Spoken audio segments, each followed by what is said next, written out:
Coming up on Nuestra Voz Today. 40 years ago, tensions between the U.S. and Mexico were running high around the issue of immigration. Then, President Ronald Reagan invites a young Major League Baseball pitcher from Mexico to the White House. I think he became the best ambassador that Mexico have ever had. Commentators at the time, and there are even Chicano historians today that call it the Fernando factor. In 1986, the Reagan White House helped pass the Immigration and Control Act, which granted amnesty to many undocumented immigrants. Many credit Fernando Valenzuela for helping raise the president's awareness on the issue. Plus, it's the 50th anniversary of Friendship Park. We'll share its history and what it has meant for many families located on different sides of the border. Also, now that the San Diego Convention Center has stopped housing unaccompanied migrant children, we're learning more about what it was like inside for the children who stayed there. And the charro culture is growing in Southern California. We'll give you an inside look at this Mexican equestrian tradition.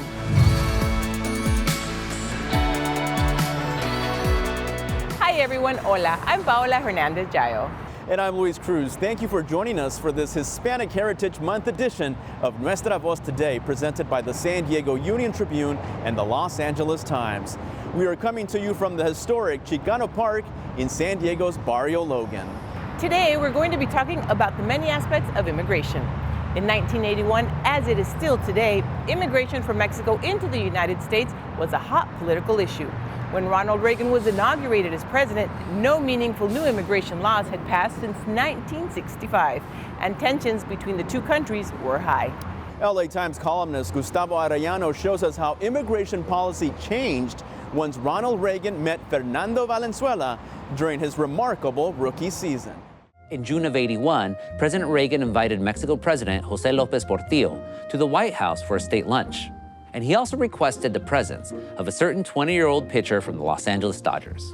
Right in the middle of the baseball season, Ronald Reagan invites Fernando Valenzuela into the White House and then invites the president of Mexico for lunch. The president of Mexico and the people of Mexico were not very happy with American politics in which they were treating Mexican workers that were coming here and doing all the work, and yet they were being demonized, and they were talking about building a 7-foot wall. It was called then the Tortilla Wall, that with Fernando there, I think it really lowered the political temperature at the time. Dodger Spanish language broadcaster Jaime Jarrín joined Valenzuela on the trip. I will say 150 to 100 people there, being inside the White House. That's very unique, very special. The Marine Corps band was playing beautiful, beautiful arrangements of very well-known Mexican songs, and Fernando was delighted. The first time that I saw, probably the only time that I saw Fernando excited, was when we were going from the airport to the hotel, to the Hyatt Hotel in Washington, when he saw the monuments, the Lincoln Monument, the Jefferson Monument. He was really excited. He couldn't believe it. You want to watch on TV, you know, and be part of the two presidents and be in the same room. It's a dream. You know, what more I can ask? He was trying to explain to me the feeling when he was at the White House. And sitting there between the two presidents, and he said, you know, it's my dream was to play Major League Baseball. I never thought I would get to play for the Dodgers. And he says, now here I am with my president and the president of the United States sitting here having dinner in the White House. He goes, I know I'm young, but I thought my dream was, I'd reached my dream, and look where I'm at now. To see this kid, long hair, a little bit chubby, you know, and no English, to be there, the center of the attention, and to see a line by the Vice President George Bush, the Secretary of State Alexander Haig, the Secretary of the Defense Weinberger, the most powerful people in government, in line waiting for this kid from Mexico to sign them an autograph, baseball. That was really very unique, very special. That I keep that picture in my mind, you know, every day, because this shows me what this country is. And so both Republicans and Democrats wanted to be seen with Fernando. He was political dynamite. to have a picture with them. So when you went back to your constituencies, especially your Spanish-speaking constituents in Detroit or Chicago, is that you could say you took a picture with Fernando. I mean, he was something you wanted to have a picture with. Made everybody proud because it seemed like it was somebody that did something that that he was brought in because of his accomplishments. And it was not a political move. It just felt like this guy was brought over because he was, in fact, what he was doing, what it meant to people. It just became something of a matter of fact of somebody that is doing good in the sport, that he's getting the recognition by the presidents. So it was meaningful then to people. We're proud of the fact that he was at the White House. And of course, Ronald Reagan was our governor and a movie star, and from California there was a lot of, even though many of us are the opposite party, but they tell us, and we read about the fact that we don't know exactly that most of the dialogue that evening was about immigration. And so I don't know if that made the president at that time more sympathetic to those kinds of issues, but he was from California, so he understood the impact and the kind of positive contribution that Mexicanos were making here in California and the economy. And certainly Fernando knew those issues and understood them well. I think he appreciated that he was able to immigrate as easily as he did when he knew full well that, you know, many of his own family, his own people were having trouble, and the kind of illegal situation that was creating for many of the people who were living in the shadows at that time. It didn't happen overnight. But in 1986, the Reagan administration passed the Immigration and Control Act. President Reagan signed the first comprehensive immigration bill since 1965 that established 3 million undocumented persons who became U.S. citizens from a Republican president. This was amazing. It was welcomed when we got the president to pass immigration reform and to have amnesty at that time. It was welcomed, and I think not a lot of people tie it directly to Fernando and that particular White House meeting, but I think there's a line that could be drawn, and I don't see why not. Fernando understood those issues very well and could speak very plainly and clearly about it. Commentators at the time, and there are even Chicano historians today that call it the Fernando factor. I mean, it wasn't the entire factor, but clearly Fernando played a major part in shifting the policy, shifting the tone from punitive to in terms of creating 3 million new citizens out of undocumented. He played a role, very well role that I think he became the best ambassador that Mexico have ever had, you know, because of the people reacted to him. He didn't want to get involved in politics. It was a very touchy situation with him. He is a very private person. I admire him for that, but he conducted himself beautifully, beautifully. Reagan knew that many of these undocumented persons would probably vote Democrat, but he knew that Fernando had given both governments of Mexico an opening that they could go ahead and for a little bit, set aside partisan politics on the issue of immigration and sign a comprehensive immigration bill. We are, you know, immigrants, and they have received us with open arms, Fernando and myself, and they have given us the opportunities to reach other places, to be able to achieve what we wanted to achieve. During the baseball season, the Los Angeles Times is presenting Fernando Mania at 40, a video series that relives Fernando Valenzuela's incredible rookie season. To watch all of the installments of Fernando Mania at 40, log on to latimes.com/Fernando Mania. Coming up, it's been 50 years since Friendship Park was founded on the border. We'll show you how it has changed throughout the years due to immigration laws, when Nuestra Voz Today returns.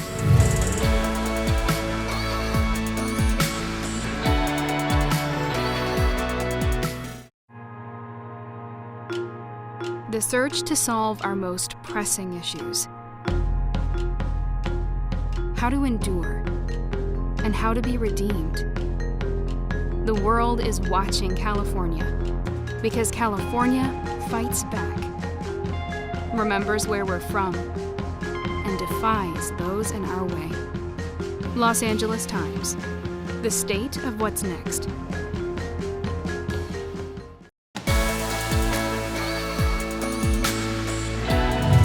Friendship Park is celebrating its 50th anniversary. San Diego Union-Tribune en Español reporter Alexandra Mendoza shares its history and why it has been such an important location for families living on opposite sides of the border.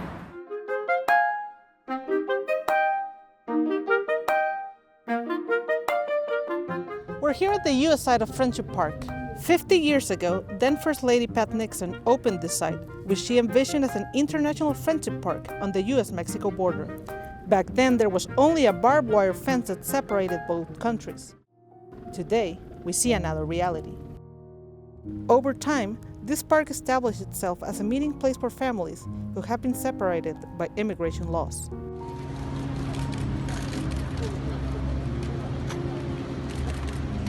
We're at the westernmost end of the U.S.-Mexico border, right up on a mesa top, right over where the border wall dives into the Pacific Ocean. And this mesa top is what historically was understood to be International Friendship Park. In 1971, First Lady Pat Nixon inaugurated the surrounding area here in the United States as California's Borderfield State Park. And on that occasion, she and others dignitaries in Mexico declared that this would be the first phase of what they called International Friendship Park. Via Zoom, we spoke with Christian Ramirez, who remembers what life was here at the border, growing up in the Tijuana-San Diego region. I remember kicking my first soccer balls in that park.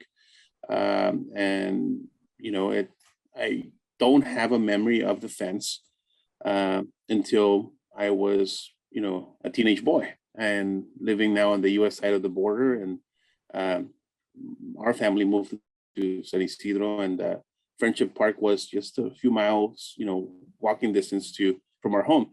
So those are the first memories that I have of the actual fence and not being able to go back and forth, right? And that was the early 1990s.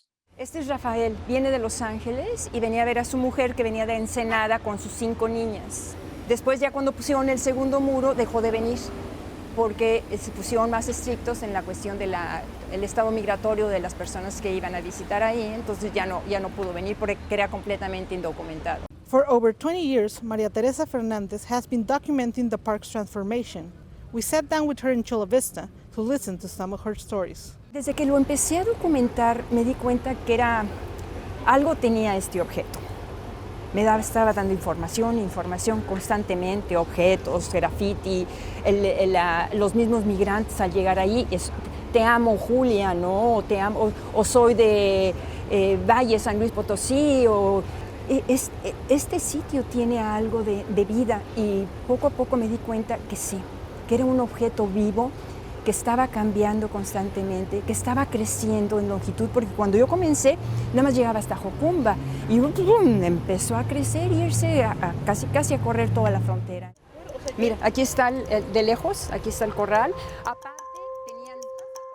y espero poder tener vida en el momento y que llegue cuando muera y poderlo documentar, que caiga.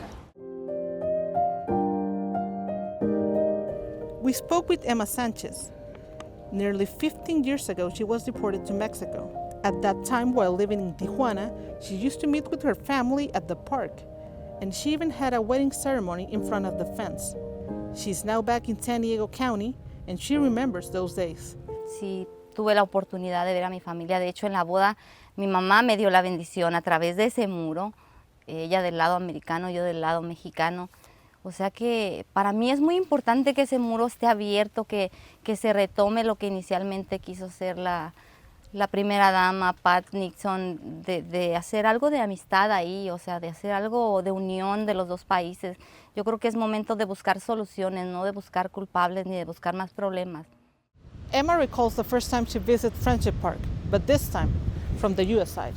Llegas al muro y cuando llegas ves la malla esa gris, que no tienes la misma visibilidad que del lado mexicano. O sea, yo me sentí súper atrapada, súper encarcelada. Me dio tanta tristeza saber todas estas personas que están de este lado sin tener la oportunidad de viajar a México a ver a sus seres amados y sentir ese bloqueo, esa forma tan cruel de encarcelamiento, me parece muy inhumano, muy cruel. Right next to the plaza where families meet, there's a binational friendship garden. At the Mexican side of Friendship Park, we spoke with Dan Watman, a local activist who has been taking care of this garden for over a decade. This cross-border friendship and family reunion and environmental collaboration are really important, and they can't be left aside in order to put in more militarization and enforcement, because these plants that are here have root systems they're native plants, and they have root systems up to 30 feet deep. And so, it's not when they're saying, all the climatologists are saying not if, but when there's going to be torrential rains. And when that happens, if there's no native flora on the hillsides, all the houses, everything, there's going to be massive erosion. And I don't care how many walls you have here, it's not going to help us. You know what I mean? We need to start working together to restore our environment and restore our region. What pains me the most that image 50 years in the past was a better reality than what it is now 50 years later.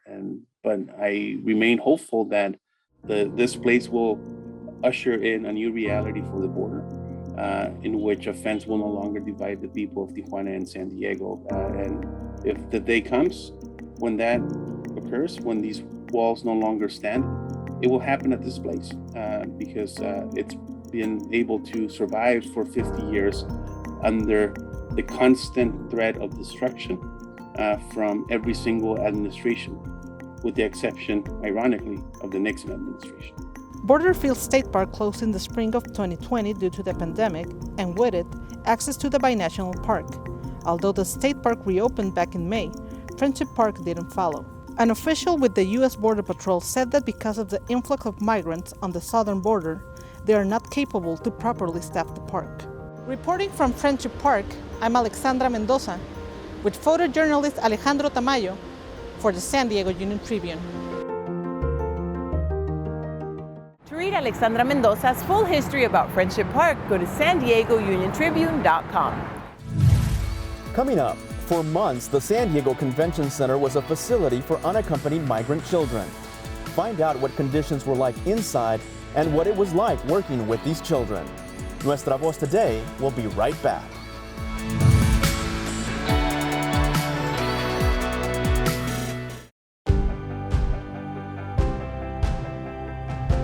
I am passionate about helping families.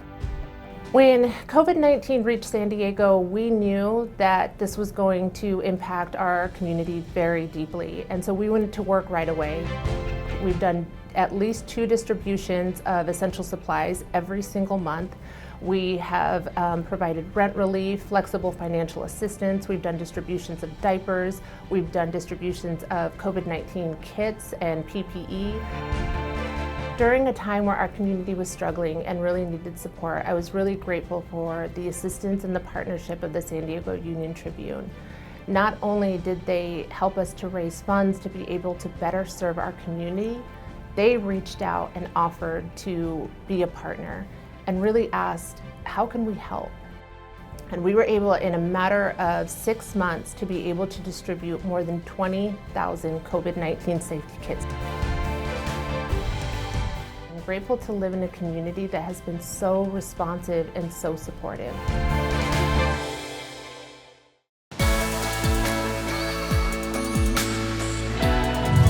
Welcome back to Nuestra Voz Today. I'm joined by Kate Morrissey, who covers immigration for the San Diego Union-Tribune. Kate, you recently wrote about what it was like working with migrant children inside the San Diego Convention Center. Before we get to that, can you give us a little bit of background as to when and how the San Diego Convention Center became this huge facility for unaccompanied migrant children? Sure. So back in the early spring, we started to see an increase of unaccompanied children being apprehended by Border Patrol. And there was sort of a bottleneck in getting them out of the Border Patrol holding cells into the custody of the Office of Refugee Resettlement, which is part of the Department of Health and Human Services. And the rule is that children are supposed to be transferred within 72 hours. So that's 3 days. But they were spending much longer than that in these Border Patrol holding cells. And so the Biden administration's solution was to open these temporary spaces. They called them emergency intake sites. And they opened them in several different places. A lot of them are in Texas. There's several here in California, in order to get the children at least out of the holding cells, because most of the spaces that are part of the Office of Refugee Resettlement are like licensed facilities, and creating those facilities, creating additional beds under that licensing takes a lot of time. So the solution in the meantime was to open up these large sites. Where were the children coming from? How old or how young were they? And what are some of their stories? So the majority of the children were from Honduras, El Salvador, and Guatemala, although there were some from other Central American countries and South American countries as well. At the beginning of the convention center's opening as a facility for unaccompanied children, it was mostly teenage girls, but over time, they started to realize that some of these girls were traveling with younger siblings. And so then they started to receive the younger siblings as well, of both genders, so that the siblings could stay together. So by the end, you had kids as young as 5 of both genders, all the way up to, girls who were 17, maybe even about to turn 18. A lot of them are coming by themselves.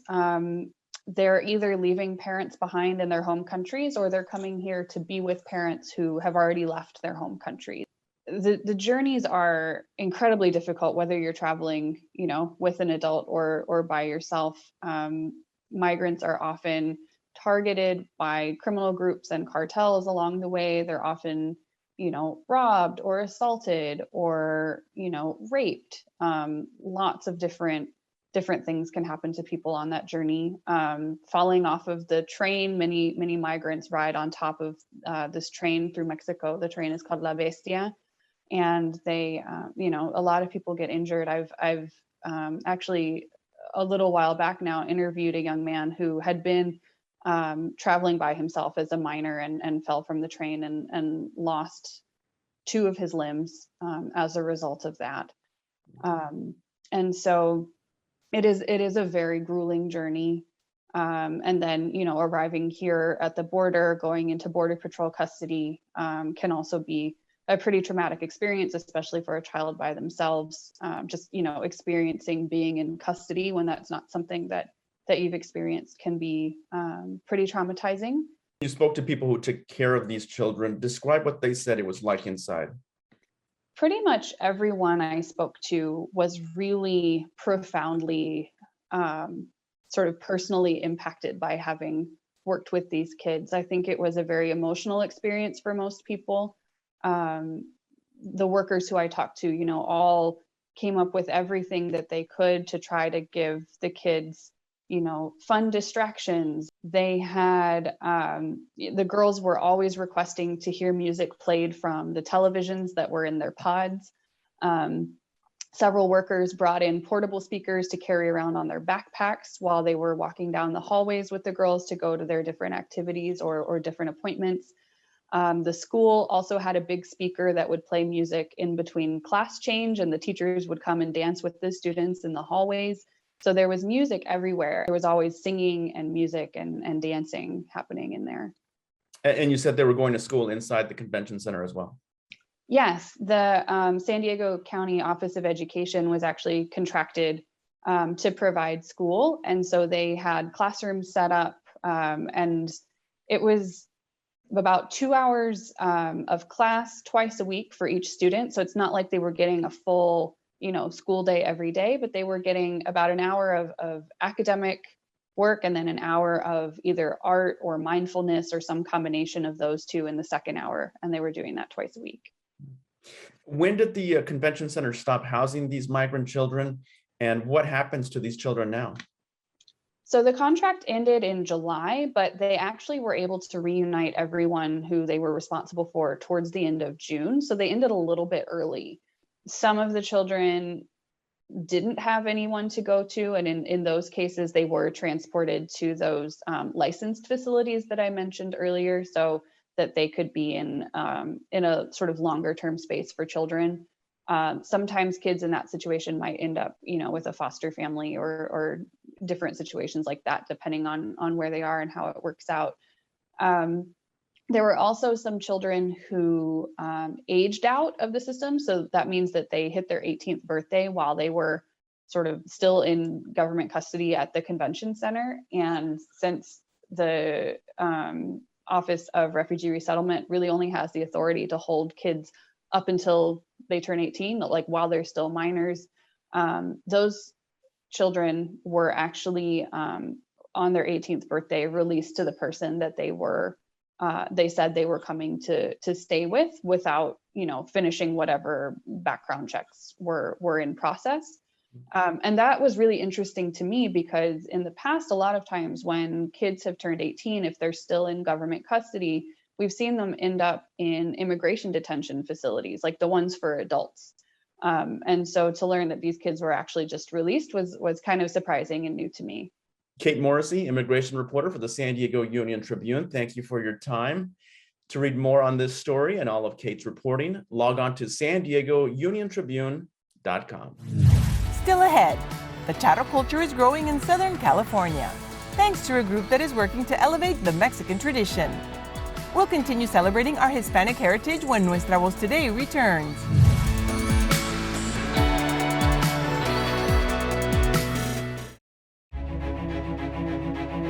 San Diegans accomplish great things every day. We care about our neighbors and our community. We are proud of our diversity. We are resilient. We hold our leaders accountable. We live in one of the most dynamic cities in America, the San Diego Union-Tribune, telling San Diego's story for more than 150 years.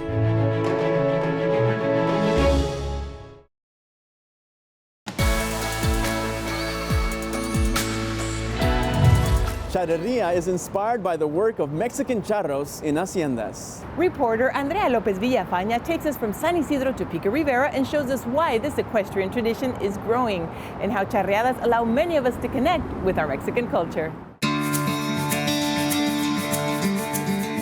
For years, the Mexican equestrian sport of charreria has mesmerized spectators across the United States. It's a sport and tradition that's rooted in Mexican history.